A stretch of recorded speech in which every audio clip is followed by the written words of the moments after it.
ako dito. So, hindi ko siya binili sa labas. Hindi ko rin siya binili sa...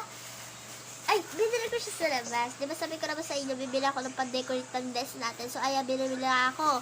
Ito, hindi ko alam kung ano to kasi mystery daw siya. Inalan ko naman, hindi siya mystery. Nakita ko na kasi Kuromi. Hindi ko naman alam kung ano yun.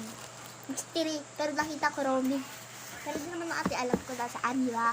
So, nagbabadali ako. So, tara, buksan natin ito maliit. Ay, hindi naman mabuksan ito bulat. Oh. Diba? Lagi na siya bubuhoy. Nanangan siya gamit, oh. So, wala tayong gunting. Bibili pala ako ng Hello Kitty na ganito. Pag jaka-jaka mo na to, sa simple. So.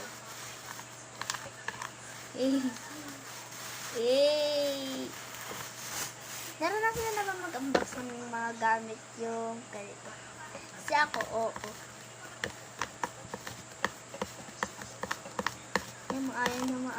Ayaw na mabuksan. Puro kasi tape. Yan. Nandaan kasi. Ay, babasa picture siya. Hindi ko alam ano to. Picture frame mo ata. Comment kayo dyan kung picture frame ba to. Ano.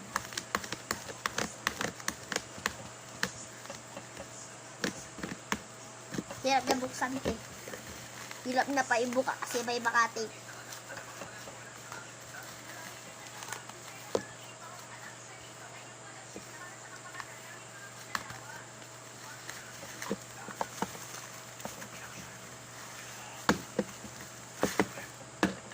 Nabuksan natin. So, picture frame nga siya.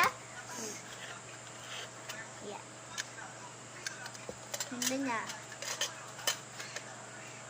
Basagin yung loob yun.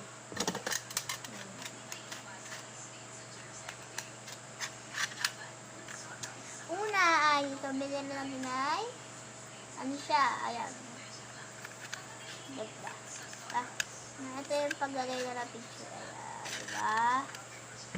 And then, ito naman. So, sana naman natin ito ipaparang cellphone na ito para pakita ko, para i-unbox. Unbox, kung ano man yan. Diba? Ganun na ako palit.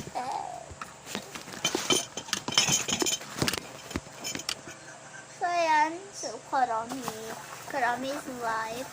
Complete na naman.